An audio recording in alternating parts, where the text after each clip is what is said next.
Steve, thanks for coming and hanging out with me. Thanks for having me. I've had Antonio and several of the people who's worked with him in his films, photographers and stuff. And I've had this real genuine interest in connecting with all you guys in the film industry, photography. That's a talent to me that I'm starting to truly appreciate. And the more I talk to, guys that's local here, I mean, there's some talented people in town, very talented, at least to me.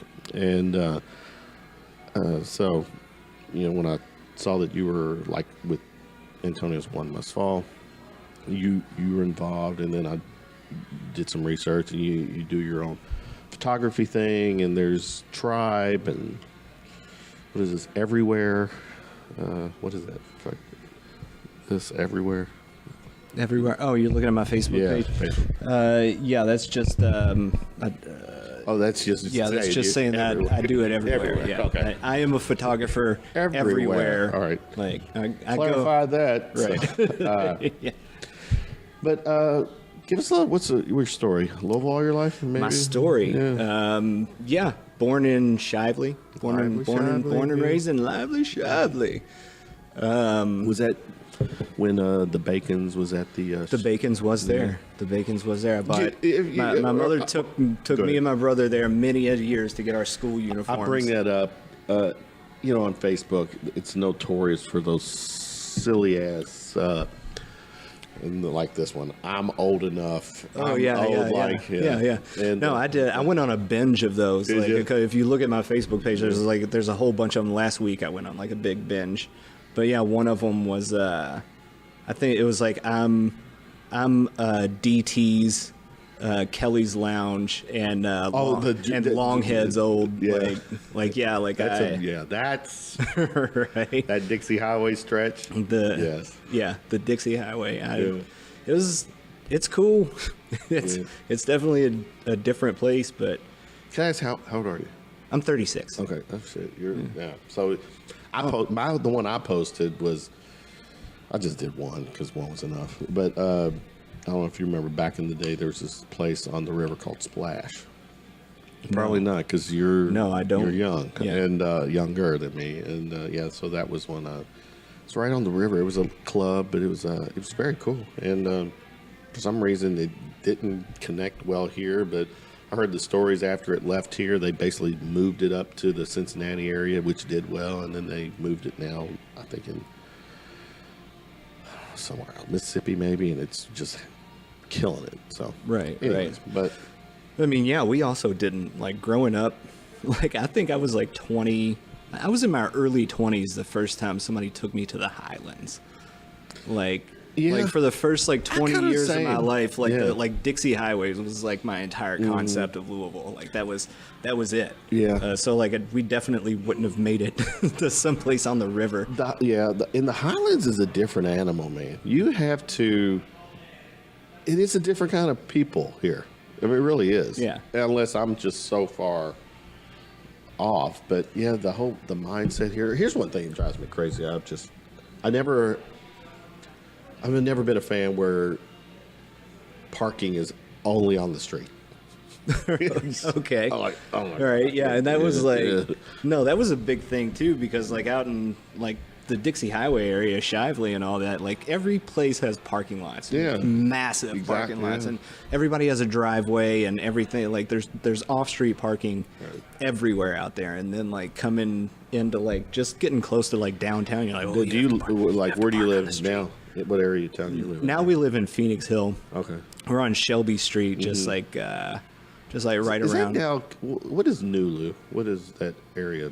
All right, I'm not sure what the exact borders are, but my theory is that it's like East Market Street, right? And I think like where like it hits, what is that, 65? Mm-hmm. So I think that's that border, and then like Baxter Avenue on like the other side. Gotcha. And then but like north and south, I don't know. Okay. I don't know where the borders are. I think it's very ill-defined. Yeah, so that whole thing is another kind of a whole new location that has creeped up on us. Yeah, that's been a wild one to watch that whole thing grow up. It is. When we were kids, like nobody went downtown. No. There was nothing to do downtown. No, to me, the truth is, when I was young, and this might have been the same for you, especially because I'm a South End guy too. Mm-hmm. I grew up South End. The notion of downtown had this stigma, like it was kind of the bad part of town. Oh yeah. And then when I look back, I'm like, shit, there was a lot of bad things that was in our part of town too. But oh yeah, well I look back on it, it's like, oh shit, no, I grew up in a bad part of town. Yeah, like downtown was fine. Lively Shively. I grew up. You're familiar with Shively Baptist Church? All right, where is that? It's the street is called Sadie Lane. It's off. It's actually, if you go, you know where. I don't even know it's Roosters now, where it used to be. Yeah. It's on the other side of Dixie, back that way. There's a railroad track. It's like right back there. Yeah, I did a tour of duty 7 years at the Texas Roadhouse right there. Where that Roosters is, the Texas Roadhouse where the Bacon's was. Where the Bacon's was. And I have to admit, I had recently went back out that way, and it's changed a lot. Oh, they've got everything now. Yeah. They've got like all the chain. Yeah, like everything. It is like they're all. Yeah, there's so right now. Yeah, It's I like, think they've got a Chick-fil-A and everything. Yeah. So. Where was that when I was growing up? Exactly, I know. Yeah. What gravitated? What was it about the film industry / photography that I don't know. I think it's something that I don't know. I've just been into, like, I don't remember the first time that like I really fell in love with that stuff. I do remember that like my grandma had a whole bookcase of National Geographic magazines, and like when we would go over there, I would look at them. And like at one point it clicked that like, oh shit, like it's somebody's job to travel all over the world and take these photos for this magazine. That's a good point. And they were beautiful photos, and that kind of that got me kind of thinking. And then I don't know, I would say like Star Wars definitely did it as far as movies went. Like I don't remember the first time I saw Star Wars. I don't know how old I was. I don't know how I came about it. My parents didn't like Star Wars, but you might. I'm going to lose you after I make this comment. Okay. I've never seen any of the Star Wars. I am fucking out here. No, that's okay. Yeah. That's okay, because then that means you can't make fun of me for liking the prequels or the new ones. Yeah, I can't say anything. Like we can't have some like silly fucking debate about Star Wars. Like I wish you could. No, we don't want to. No, we don't want to do that. I'm tired of that. Star Wars, because I correct me if I kind of put that in. It's sci-fi fantasy. Is that fair? What's the genre? Yeah, it's it's sci-fi fantasy. I think it's more fantasy than sci-fi. Yeah, great. It's definitely more fantasy. Yeah. So the fantasy thing, I've never really connected with. Game of Thrones, no. Nothing. Even what's the latest Marvel movie? Like the Avengers stuff, none of the Marvel stuff. You didn't do comic book stuff. Well, no, there's some, but to me it was Batman, Spider-Man. Oh, I love Batman, Superman, but that was it. I never really connected with any of the others. So. Well, sorry, man. Right. I'm sorry for you. I mean, that's just saying to you, Kevin. Yeah, no, I'm happy. I'm happy you don't watch Star Wars, because then that just means there's more Star Wars for me. Maybe that's one way to look at it. Yeah. But yeah, Star Wars was definitely like a big, early heavy influence. I mean, regarding the film industry side, right? Yeah. I mean, regarding the film industry and just kind of, I think just like life in general. I mean, Star Wars has so many of these great little like philosophical nuggets. In life in general with Star Wars, really? Yeah. Give me a life nugget. All right. So think about this. Think about this, right? The story of Star Wars. Let's say the story of Luke Skywalker. I know of it. Yeah. All right. You're familiar with the basic story. Right. He's some nobody from nowhere who discovers that he has like a greater destiny and goes off and joins this huge thing and like goes on to do great things. when originally he always just thought, you know, he was going to grow up on this shit planet Right. and just do what his dad did. And God damn it, you're going to keep talking and I'm going to have to watch it. But go ahead. But yeah, so then like picture like me, like some kid from Shively, some nobody from nowhere, like watches that movie and goes, oh shit, maybe I can do something, you know, maybe I can do something better. Maybe there is like a way out. I don't have to do what my parents and my grandparents did, and I don't have to like, I mean, because I kind of feel like growing up, like we kind of felt like we were destined for like one of like 3 or 4 things. Like you're either going to go to college and like work an office job, you know, somewhere where you're just punching a keyboard all day. Guilty as charged. So you're gonna do that, or you're gonna like maybe drive a truck or work in a factory or like work in the food service industry. And like the idea that like you could be a photographer or like Especially, well, like here. Yeah, especially here. Yeah, it's like, no, that's something that Yeah, people in like New York or Los Angeles or California, that's people in Kentucky, people from Shively don't go work in the movie industry. Or so yeah, like that idea was always like, it was really appealing to me, but it always seemed like something that was never really like possible. Like, no, you're never going to do that. Right. So yeah, I mean, I think that idea, like Star Wars maybe kind of planted that idea, but it was also just like so visually appealing, and you know, it had the action scene. It was so just like, it was such an escape. I think. Was Luke the character you connected with the most? No, I always kind of hated Luke. Did you? For me, I was always a Han Solo guy. Oh, okay. I always liked the you know, the renegade mercenary Exactly. pirate, you know, with the sassy mouth. You know, that's I feel like I identify with Han more than Luke. Still. Yeah. But Han's story was the same. Some nobody from nowhere went on to do great things. Didn't they do a solo movie? Yeah, with him? yeah, they did a solo movie. Yeah. And I'm sure you watched it. I thought it was great. You did. I thought it was pretty great. I've watched it like 4 times. Turned out the same every time too. Every single time. Every single time I watch these movies, they end exactly the same. You know, the one thing I appreciate with you guys that are in the, you know, photography, film industry, is that you and I could look at that wall, and you see it totally different than I would. You just pick up, you can just, and that blows me away. Yeah, but I love that. I mean, I'm just blown away how, you know, the visual, your perception, and how you can connect everything. It's just. That's very cool. But I think to a certain extent, like everybody kind of sees things differently. Like I've always liked that idea of like, you guys. There's a very creative, talented way that you can take it and, you know, express it. Right. We've figured out, like I've just learned how to use a tool that allows me to like show people the world the way I see it. I mean, sure, I probably see it differently than you or anybody else. Doesn't mean my vision is any better than anybody's, or like more, or like cooler or anything. Maybe it is, maybe it's not. It's just, I mean, art is just so subjective. True. But yeah, I think everybody. But for someone like me that still struggles to stay inside the lines when I paint, you know, I can appreciate it. Get the fuck out of the lines, man. Exactly. Like, Yeah, that's the problem. yeah. You're trying to stay in the lines. Yeah, cross the fucking line. Yeah. I tried to stay in the lines for a long time, and that was my mistake. That was the biggest problem. My point is that if only I could paint it the way I see it. Oh yeah. But then again, you know. Yeah, and I think that's another thing that really drew me to photography.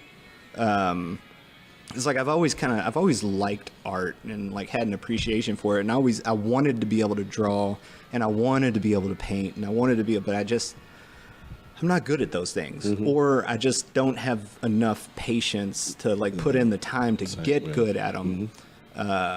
But like with photography, it was just like it's almost an instant thing. You know, you can just like, it allowed me to just go out there and like, and essentially look at stuff. I like looking at stuff. Yeah. So you put your freaking eye in a viewfinder, and then you just look at stuff and go, I like that, and I like that, and I like that. Yeah. And, you know, then you take it home and see what comes out of it.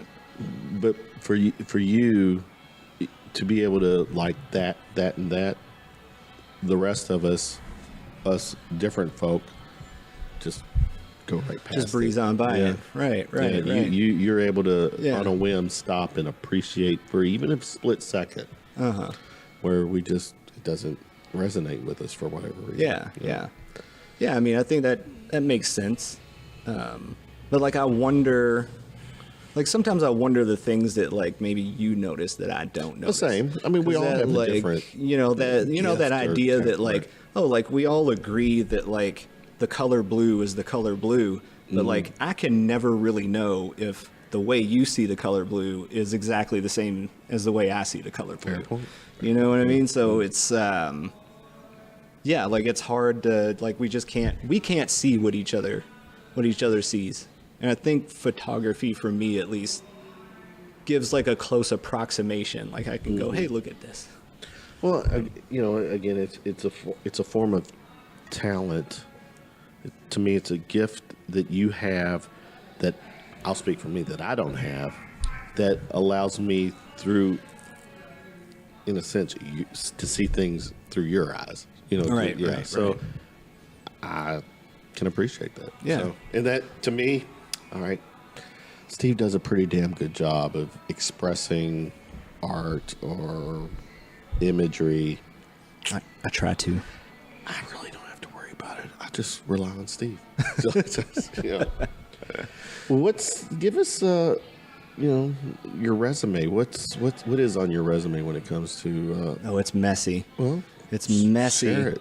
How far back in my work history do you want me to go? Whatever you want to talk about. All right, so we're gonna- what's exciting. All right, or we're good? gonna skip past all the service industry and like boring like shit jobs. This is your podcast. All right, so very first. Okay, all right, here we go. So I got a degree in graphic design. I got a bachelor's degree in graphic design. 2009, I graduated, and the very next year I got a graphic design job. So I thought, like, there's my boring office job, right? Went to college, doing the boring office job, like I'm set. Like from here on out, it's just find the wife, have the kids, get the picket fence and the 2.5 cars or whatever you're supposed to. Minivan. Yeah, all that stuff. I was like, here we go. And like a year later, I got laid off from that job because we had like 3 people that were doing a job that like 2 people could do or 1 person could do. And so it was just like, low man on the totem pole. They offered me the chance to take a pay cut and go work on like on the floor at the company I was working at. I was like, oh, I don't think I really want to do that. I'll just take my chances out in the world. Yeah, so then I had a lot of trouble getting another graphic design job. It was hard enough to get the first one. And so I just decided I'd always been interested in photography, and This is also in Lowell, correct? yes, yeah. I've never left. Okay, I've never left. I've been here for the whole 36. Same I've done for a me. little bit of traveling, but like for the whole time I've been here. Gotcha. But yeah, then I just kind of decided that I was going to take a run at like trying to be a photographer. And so yeah, I just spent like a couple of years just like working and learning, just shooting my ass off. And then I got real lucky. I landed a job shooting product for Amazon. I mean, I guess it wasn't really luck. Like I was good at what I was doing. It's not conceit if it's true. It's not bragging if it's true. Yeah. But actually, so before that, actually, I was me and my buddy Jeremy Ritchie started. We started the Tribe thing, and we did that for a couple of years, which was Go back. What is Tribe? okay. Tribe is it was like a streetwear brand. Yeah. So we did shirts and hats and all that fun stuff. But Jeremy started this thing, and then he asked me to like take the photos for his first lookbook for Tribe, and then I did it, and then after that he was like, hey, do you just want to, like, you're not really doing anything, you want to just be a part of this? And I was like, cool. So we became partners, and we did that for a couple of years. We had a brick and mortar over on Bonnie Castle, right over there by Acme Inc. We had that for about a year, and it didn't work out. But then the Amazon thing came along. I started working freelance for Amazon, and that went really well. So Tribe is no longer.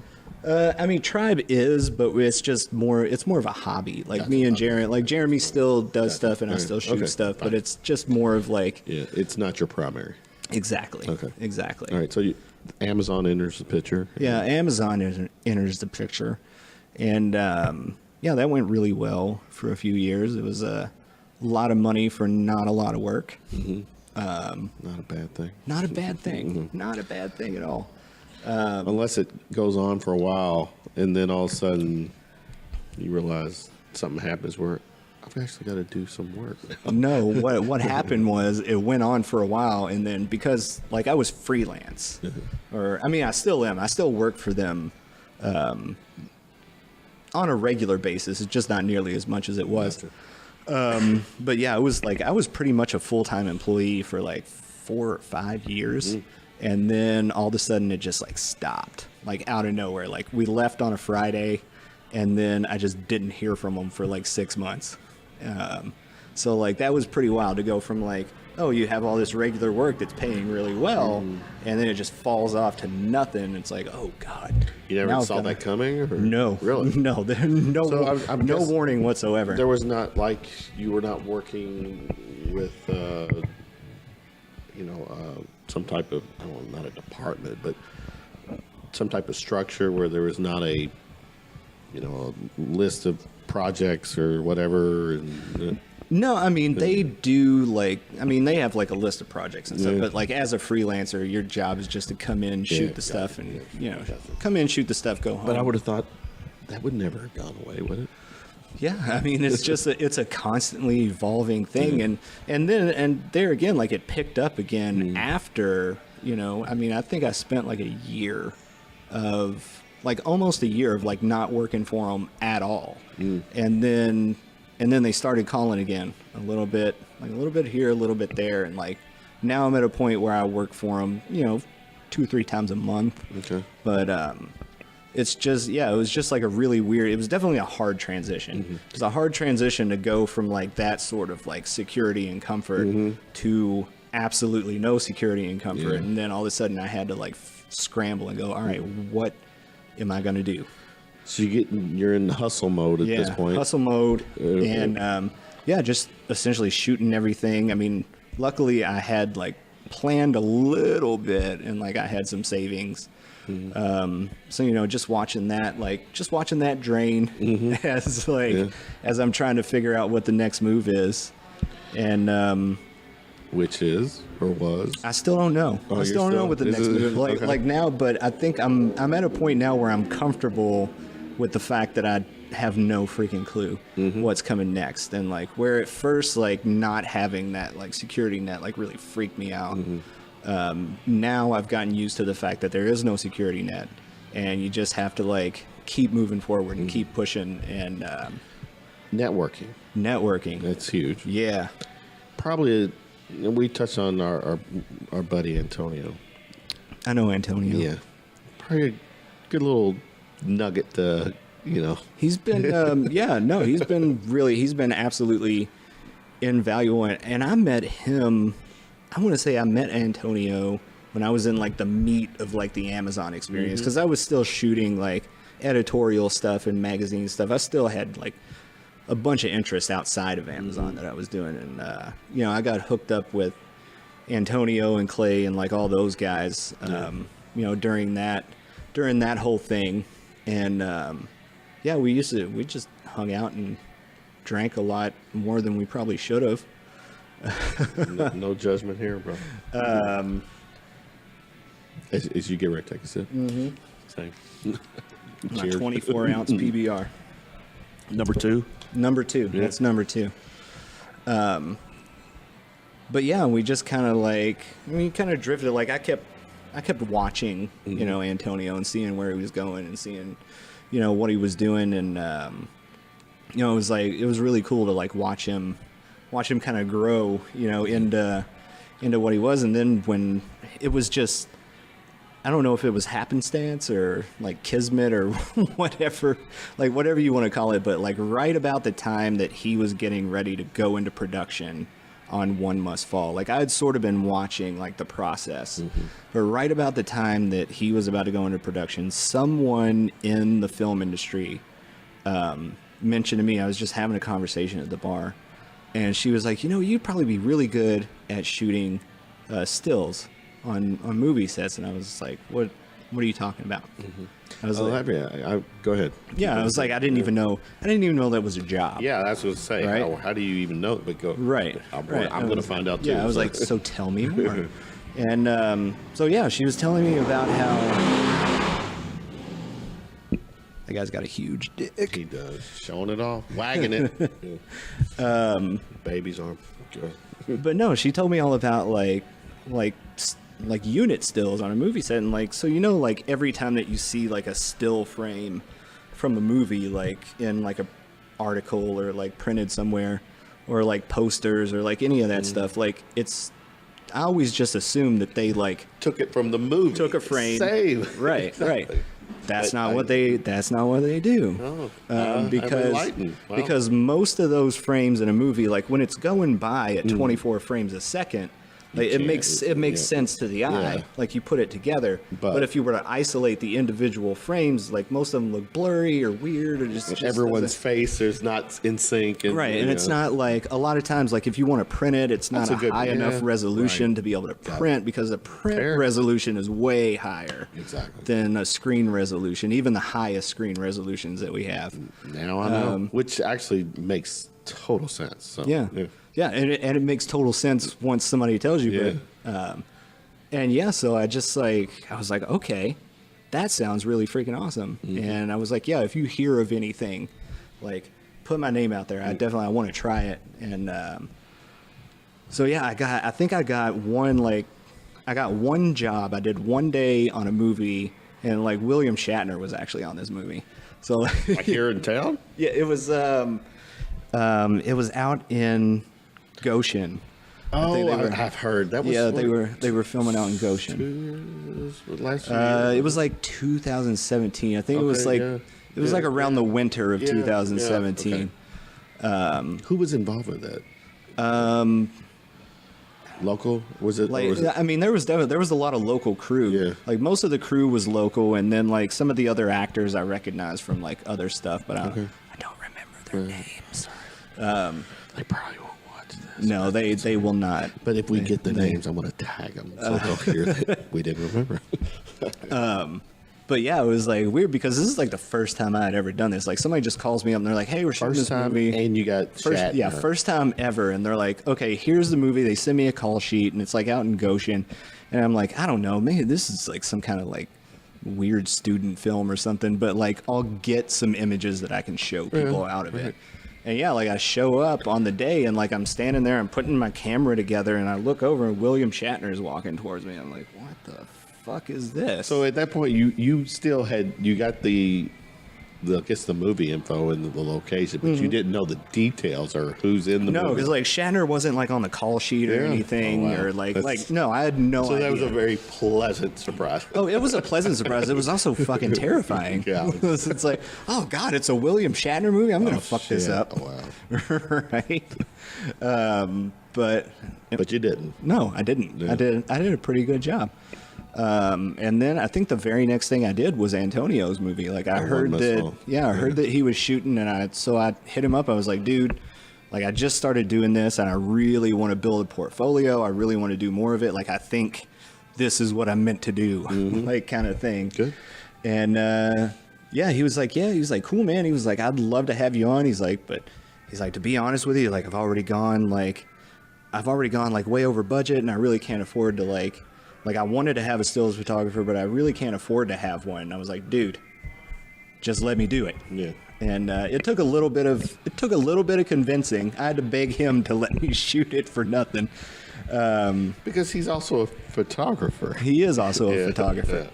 Yeah. So with that, was it like impeding on his territory? Oh, no. Because, like, okay, the deeper kind of that I've gotten into the film industry, the more that I realize, like, as a director, your job needs to be solely focused on looking at a monitor, watching performances, and then directing the actors.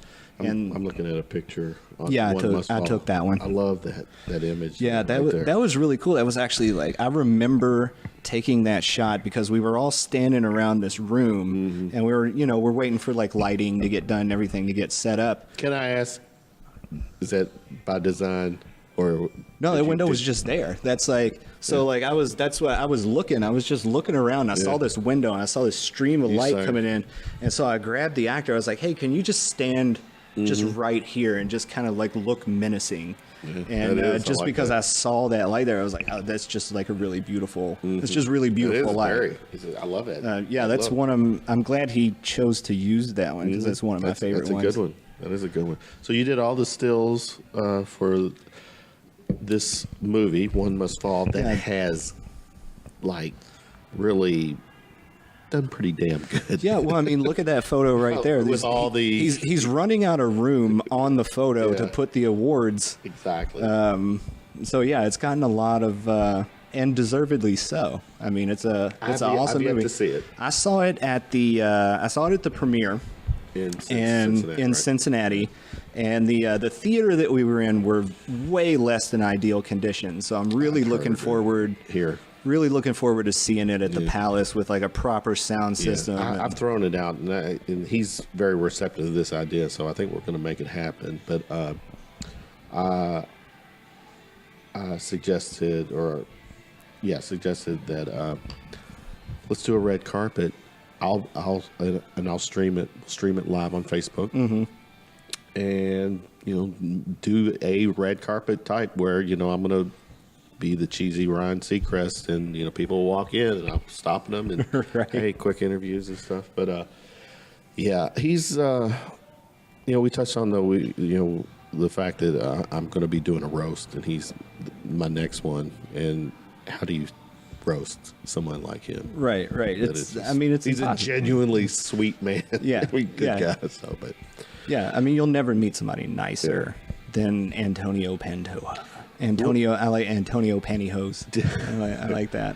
Do you, with this movie, did you really get everything you wanted to get out of it for your resume? Oh, everything and more. Like, okay. I mean, working on One Must Fall was like, it was a religious experience. Like, it was a game changer for me. And like that's what I told Antonio. I was like, dude, this was like a life altering experience. Like, it's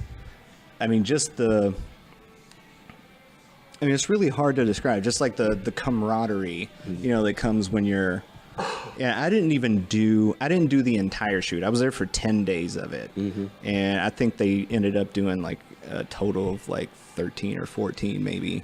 There was some stuff I wasn't there for, but just for like that 10 days, I mean, we're all, you got this group of people that are all in a warehouse.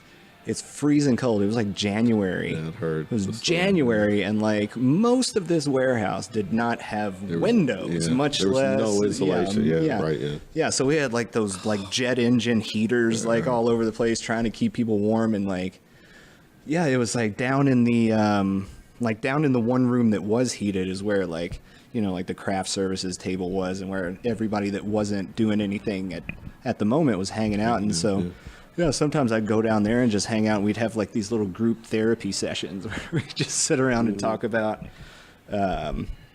everything from our fears and our greatest fears all the way up to just you right there too.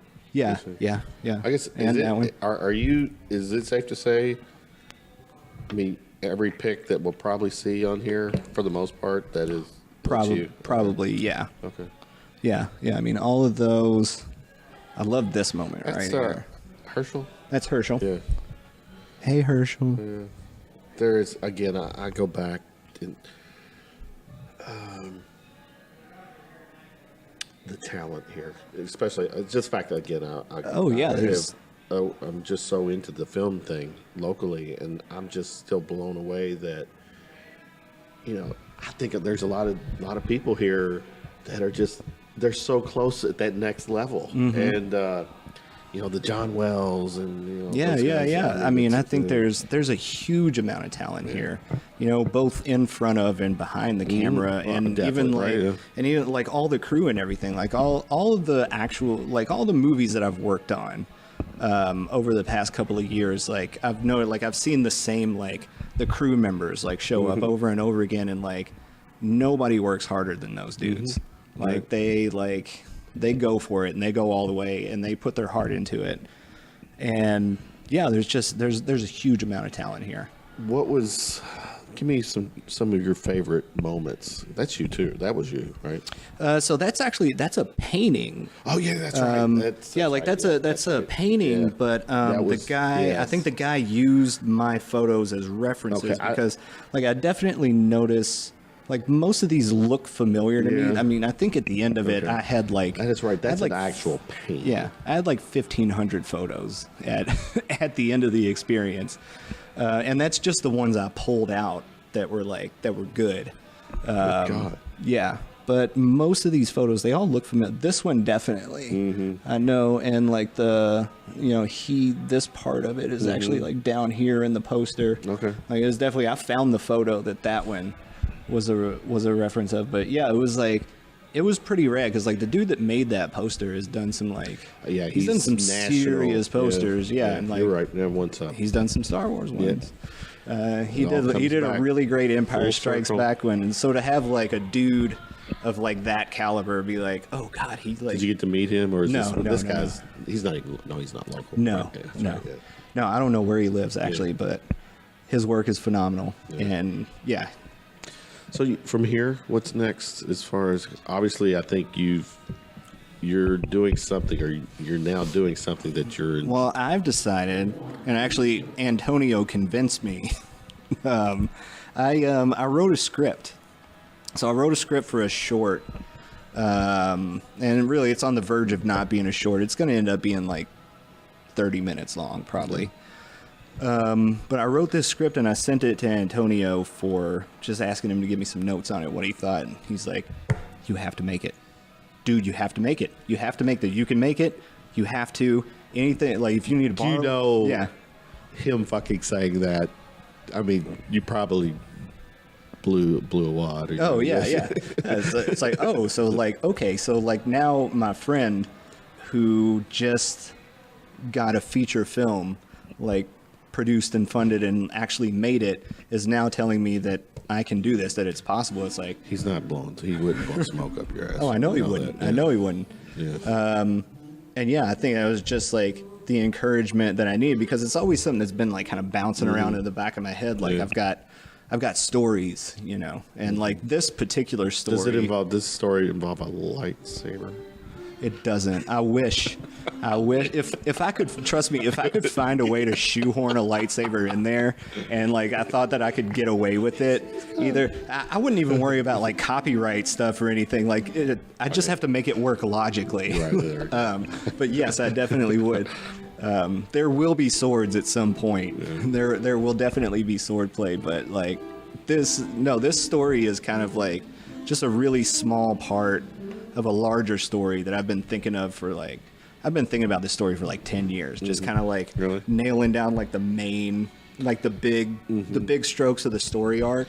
Yeah, it's something, in conversations with Antonio and like you're sharing something that I recently didn't really pick up on, that there are such things as these, like, I don't know, what do you call them, mini films or whatever? Because what do you call a 30-minute?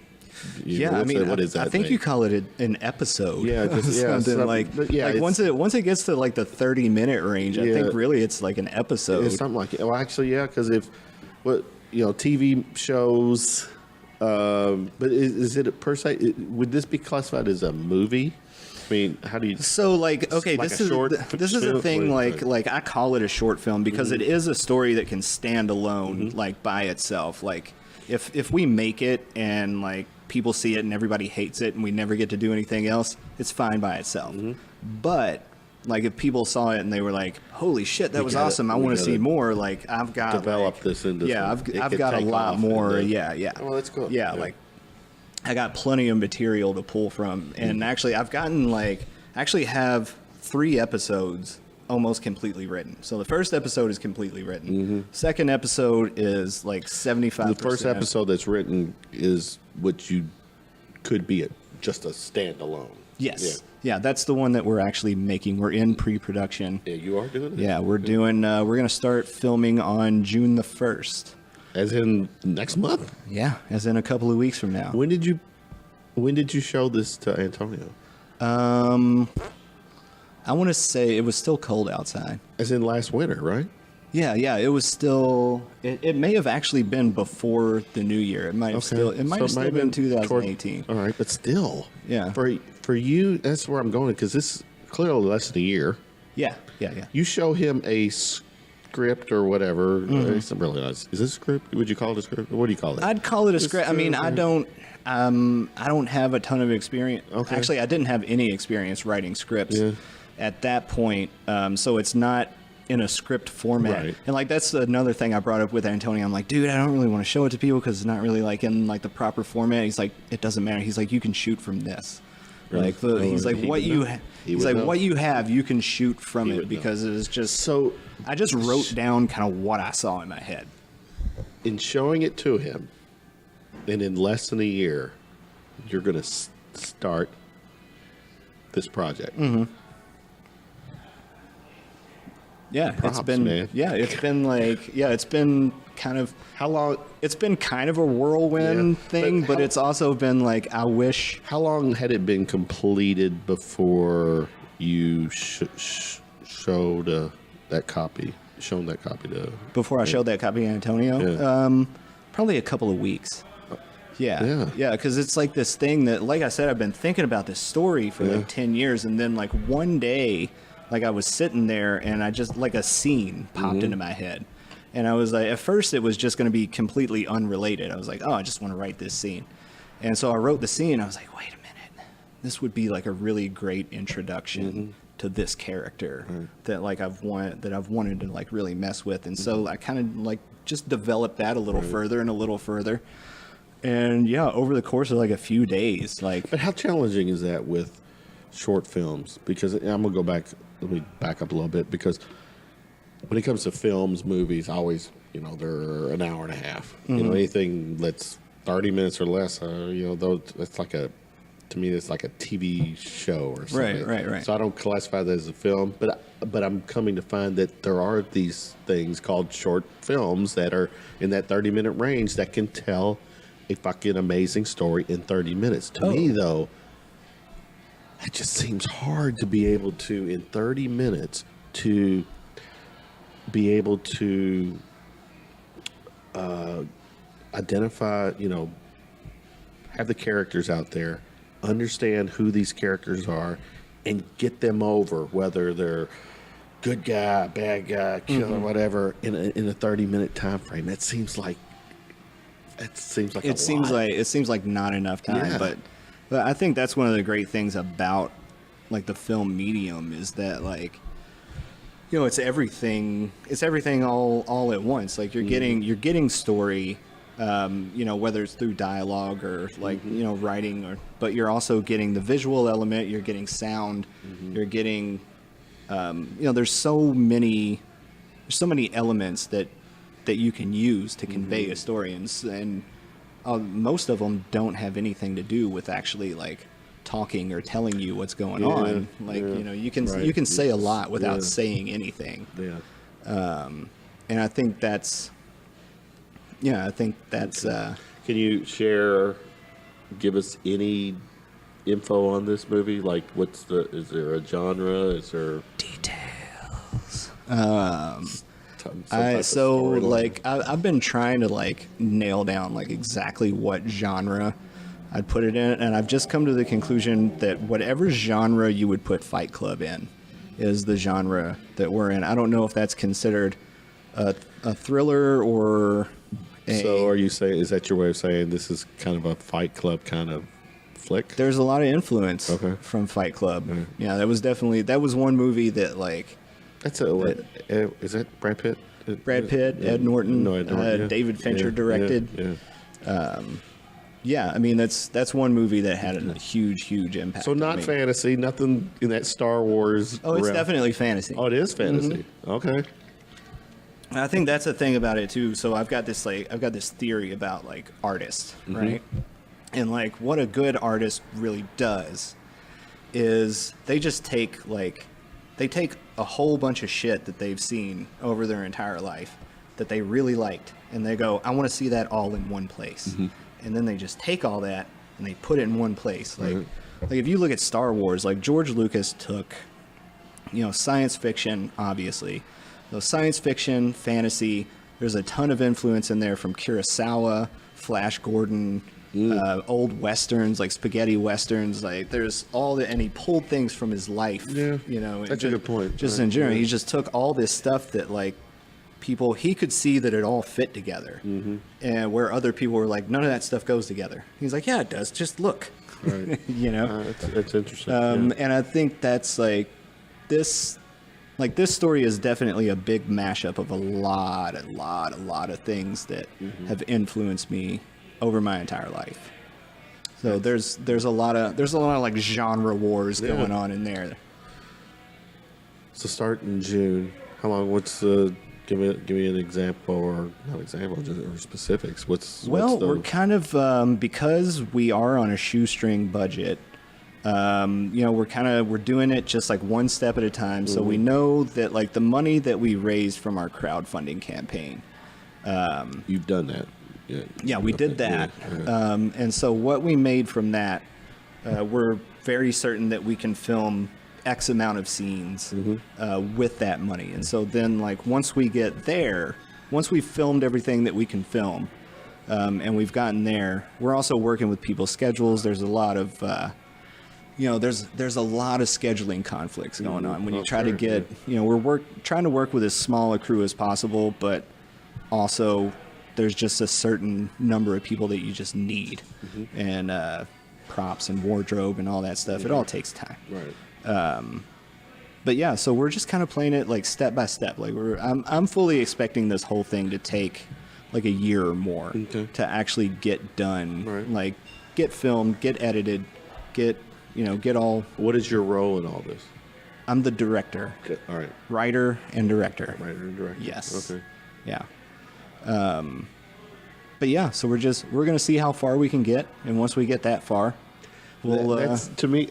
How did you think? I know you wrote it, but you've no director experience prior to this. No, I have no director experience, and that's another thing I was really nervous about. It's like, I don't know how to direct a movie. But like somebody told me, they were like, in a way you do, because like I've been watching movies my whole life. Like I can see it. I have the vision. Like I know exactly how this movie needs to play out, and as long as I pick good people that can see that vision or can see some approximation of the same vision, like based on what I've written, and as long as we can work together and get there, then like we can get it there. Right. Like I know what it needs to look like, so as long as it looks like that in front of me, or and not to downplay people who are directors and have been to school and all that stuff to get where they're at, and, with that type of job or whatever. There's probably some videos and shit on YouTube and stuff that you could go out and how to Yeah, or what yeah. to do and what not to do. Yeah, definitely. So- Well, and I've also got a great resource. I have Antonio, who has directed a movie that, of course, can. That But I'm under the understanding that he's already got something rolling. I think he said that he's got the funding for another one. I think he's writing it. Yeah. So yeah, I mean, he's been a great help. He gives me advice pretty much whenever I need it.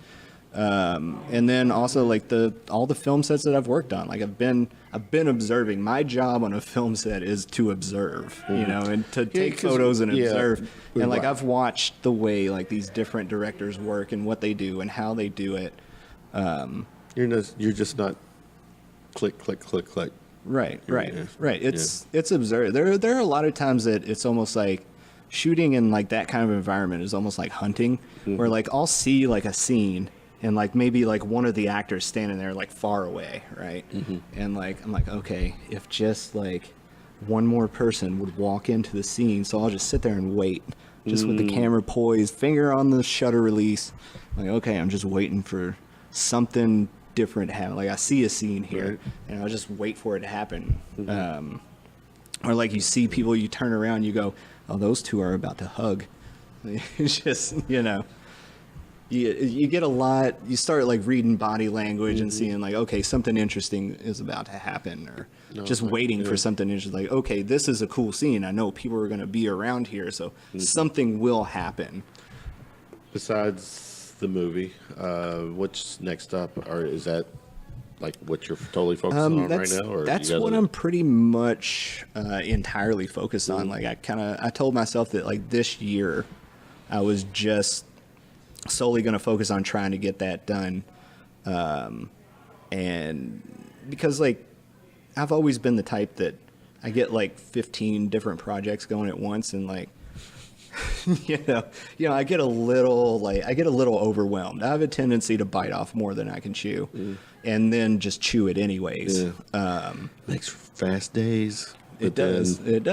But then those mornings, you know, well, and that's pop up real quick as well. Well, and that's like the problem I'm running into now is that like, even though that like this process with the film has happened like relatively fast, it's still been like amazing. I'm chomping at the bit. I'm like, I want to like, you're ready to go. Like I would if we just had the money that we could all just work on this, like like we could be done by now, you know. And so I'm like, it's too slow of a pace, even though it's a fast pace. So then I find myself like getting antsy and like, oh, I want to work on something else or do something like that. I've already got an idea for another short film. Like I've like, right. Hi, my kiddos, two of my girls. Oh, right on. Yeah, I'm curious. Like once it's done, what in this case? Take your film. Take me. What happens at that point? How do you? Distribution, how are you putting it out there, getting it out there, and who are you getting out there to? I have no idea. Okay. Well, this is like, I mean, I'm kind of like, this is really new to you. Yeah, no, I'm totally flying by the seat of my pants. I'm for some damn reason, I'm thinking I'm really digging this thing with you. So just giving you a heads up, I'm going to pay attention, and I want to be part of this little ride with you, if we can do it. Yeah. Periodically, I'm going to say, Steve, where are you at? You want to come on, give us this? Because I think, especially the fact that you're totally new to this. Yeah, I mean, yeah. Winging it, is that kind of definitely? Yeah, definitely. I think it's badass. I mean, but I think that's been just the fact that I ask you a question and you're like, I don't know. But you're gonna get that. But I'm gonna figure it out. Right. And that's like, I mean, that's always been my thing. Is like I have no idea. Like I know what I want to do, and I have no idea how to get there, but I can see the first step. And so if I can see the first step, I can take the first step. And once I'm there, maybe I can see the second step. Yeah. And I think that's just that's how I operate. I'm very fly by the seat of my pants, which, I mean, burns me in the ass sometimes, but other times it really works out. I mean, you never know unless you take a shot, right? You'll always be in the moment. Right. Always in the moment. Yeah. And that's not a bad thing. No, I'm blown away. That's the fact that it'd be different if Antonio's telling me doing something like this, because you know him. He's already here. He knows what's right. You know, steps 10 through 50 that he's got to do. Right. You haven't even figured out step 4 through, you know. Right. And I think it's cool. Right. And wow, that's to actually just I like that. But you know, in the big picture of life, we don't always, you know, nothing's guaranteed. No, absolutely. Yeah, so I can't. Why are we even sweating about Right. next week yet, or you know, next year or whatever? Until Right, like, you know, we're still dated. We are day to day. So Yeah. Like, let's worry about right now. yeah. I mean, I think it's healthy. You know, it's healthy to think about the future, but don't let it consume you. You know, I think a lot of people get too consumed with the future or the past and don't pay too much attention to, you know, the moment. You know, that whole thing. I don't know who said it. Like, if you focus on the destination, you'll miss the ride. And like the ride, sometimes the ride's the best part. Yeah. Exactly. So yeah, like I very much want to get to the destination and see this thing done, but I also want to enjoy the ride. Like, so far, it's been really fun. I just want to do more of it. Well, the fact that you got somebody like Antonio as a resource, friend, whatever, you're way ahead. For, you know, Right. And when it's like, it's not only Antonio. Like once I kind of like put it out there that I wanted to do this thing, I had so many other That's cool. like That's very cool. so many other just like incredibly talented people just like come out and be like, hey, I don't know what you're doing, but I want to be a part of it. Like, anything I can do, just let me know. And like that's absolutely crucial. Like that team. Amazing. Yeah. I like that. And that's what I've kind of gotten from the film industry scene here, is that not a lot of ego. I'm sure there is. There might be. There's ego everywhere. Everywhere. But it's not as cutthroat. It's you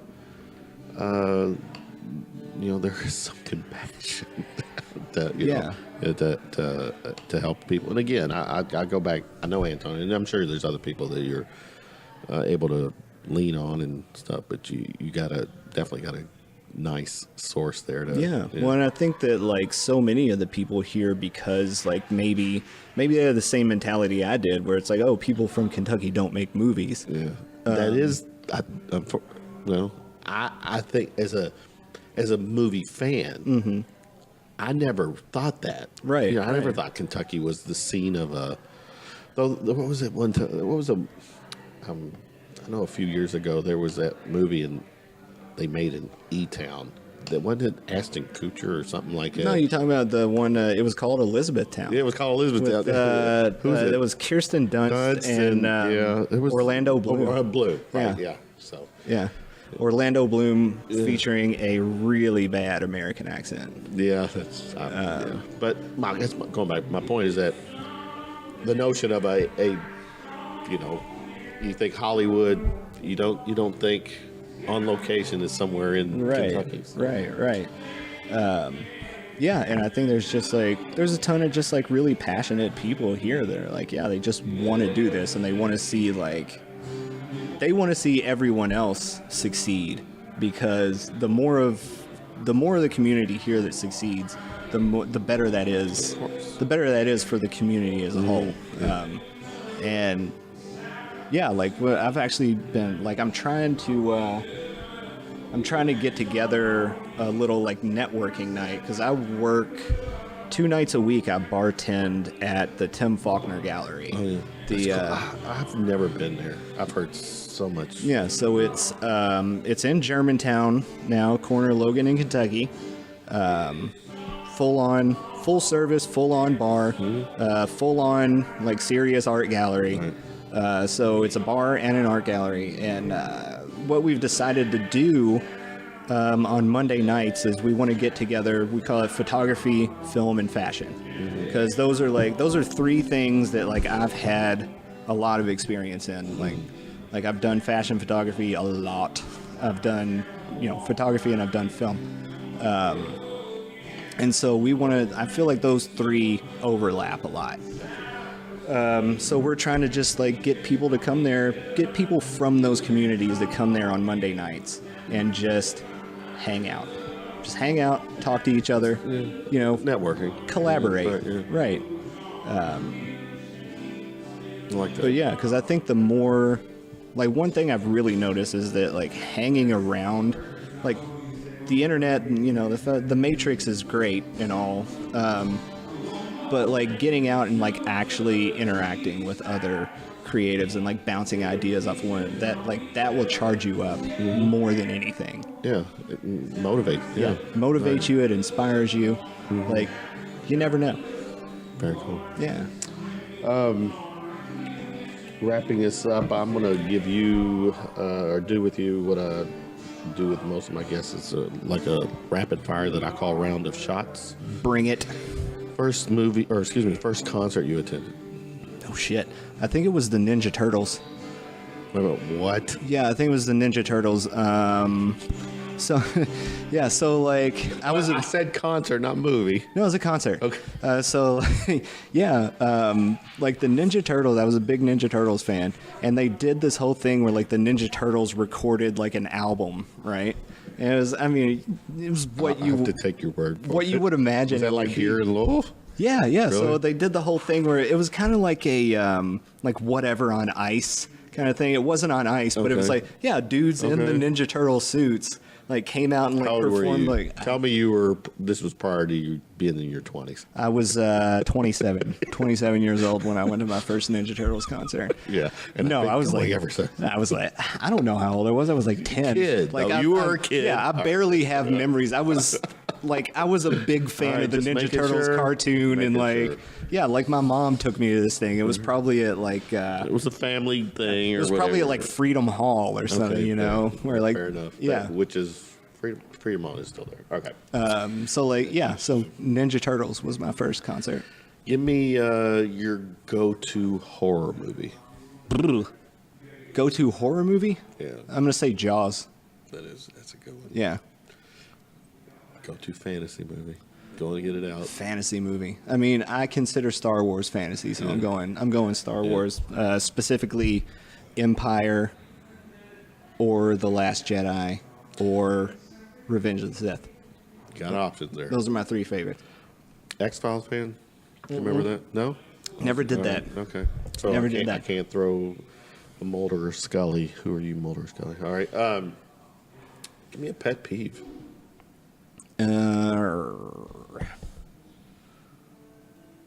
Ignorance. I can't stand to be around stupid people. I can't stand to be around stupid people. Yeah. I see stupid people.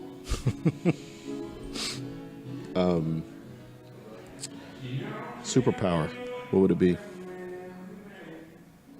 You know, a lot of the superheroes that I really like a lot of my favorites are the ones that like don't have any superpowers, but like Batman. So Batman, as far as the Avengers go, like Black Widow's my favorite. Like, she's just real good at kung fu. But that's not a superpower, though. Okay, but if I had to pick a superpower, I think I'd go with flying. Fine, yeah. Like, I think flying it'd just be fun. With or without a cape. You'd have to wear the cape. I want a cape. Yeah, I want a cape. Are you a pizza fan? Yeah. What's the ultimate Stone Cold Steve toppings? So my wife recently introduced me to the chicken, bacon, onion combo, and then you get a side of buffalo sauce, and you dip that. Yeah, it's my new. I like that. That's my go-to pizza now. I like it. If you were stuck in an elevator with a celebrity, who would that be? Hopefully it'd be Charlize Theron. Yeah. In the Charlize Theron in Monster, or another. Oh, definitely Monster. No makeup, Charlize Theron. Yeah, no makeup. Like, no, that was makeup, but it was meant to make it. Yeah, it was meant to go in the opposite direction. The non-flattering. It's negative makeup. Yeah. Any scars? I got one here on my finger. What's your best scar story? I don't have any good scar stories. Right, This is like, I literally just cut myself with a kitchen knife and had to get some stitches. Not on purpose. Not on purpose. Okay. No. Right. I've got one on my lip. You can't see it because of the facial hair. And I don't remember this one, but my mom said that when I was a kid, I was standing on the toilet and I Standing on the toilet. Yeah, like the lid was down and I was standing on the toilet, I think I was looking in the mirror. Like I was short, and so I had to get up there to look in the mirror. And like I slipped off and I hit the edge of the counter. And like, and it hit me right there, but I don't remember it. Other than that, no good scars. That's okay. They're all internal.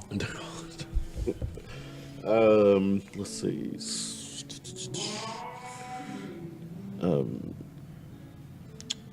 If you had access to a time machine and could go anywhere in the past to just observe, you're not changing the future or anything like that, where would you go? Anything you would want to see, experience? Dinosaurs. That's a good one. Dinosaurs. Yeah. What do you take? What is your take? They were, depending on who you talk to, these religious people or not, Oh no, I agree with the scientists about the science stuff. Yeah. Yeah. Thank you. So do I. Yeah. Looking forward, I'm gonna same time. Well, this time machine on my budget is good enough to take you into the future. How far in the future would you go? Oh boy. And what purpose? What would be the purpose of going into the future? Just see what. I think I don't know. I'd kind of want to go like really far, like 500 or 1,000 years into the future, and like see, just see where we are. Like, are we still here? Have we evolved into something else? Those are great. Like, have the machines taken over? Like, where, like where are we going? Actually, last night my wife got really high, and she went down kind of a rabbit hole, and like she was like, what if like the machines, like the artificial intelligence that we're creating, like wipes us out, and then creates something Terminator else. style.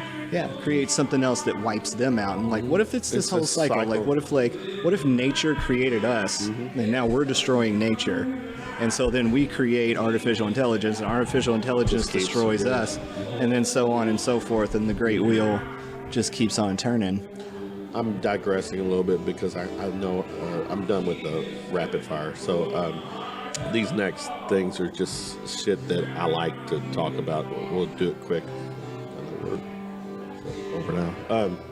Three questions that I would love answered before I take my last breath. Mm-hmm. Answered. Mm-hmm. Is there a God? Mm-hmm.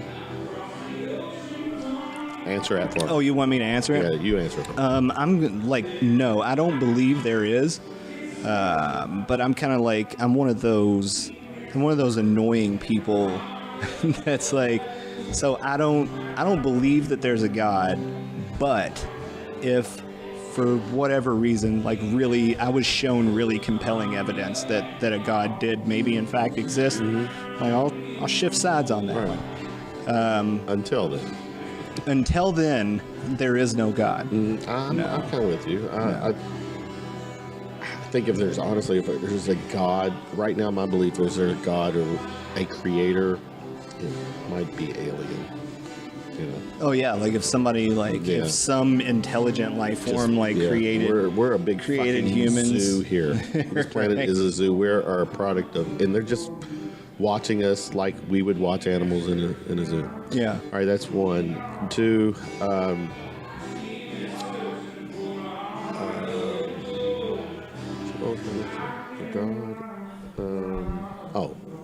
Life outside of this universe.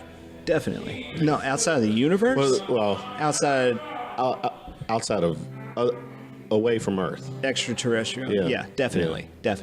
Well, universe or whatever. I mean, there's got to be life out there. Yeah. Well, I mean, I think I don't know the exact numbers, but we know that there's something like 85 billion galaxies in the universe that we know about, and each one of those galaxies contains hundreds of billions of stars, and each one of those stars has planets revolving around it. And so the numbers alone, the odds that life only sprung up in this one little spot, it's there's definitely got to be life. I don't know if it's intelligent or if it's single-celled. I think there's probably a vast array of it out there where some planets are still in the single-celled form, and maybe somewhere out there there's really way more advanced life than us. Nothing like a parallel universe. Right. Do you think? I think there could be. Yeah. Yeah. Do you think we're doing this in another universe? Only you're the podcaster and I'm the guest. I think it's possible. Yeah. I think it's possible. I'm saying. I mean, I don't know. Like, I read some Stephen Hawking. Well, then let me like, drink the Stephen, yeah, those. Yeah. I just want to know. Again, this is questions before I die. Life. What was it? God, life, and then the last one is what happens when we die? What truly happens when we die? I tell you what I think happens, and this is also what I hope happens, is that I hope it's just lights out. Like lights out, nothing. Like you go to. Isn't it kind of, in a sense, very depressing? I think it's very encouraging. Yeah. Because like, all right, like take like the Buddhist philosophy. And I'm not a religious guy, but I would just love to think that once the lights do go out, that there's some kind of a momentary, your brain somehow is still functioning, and you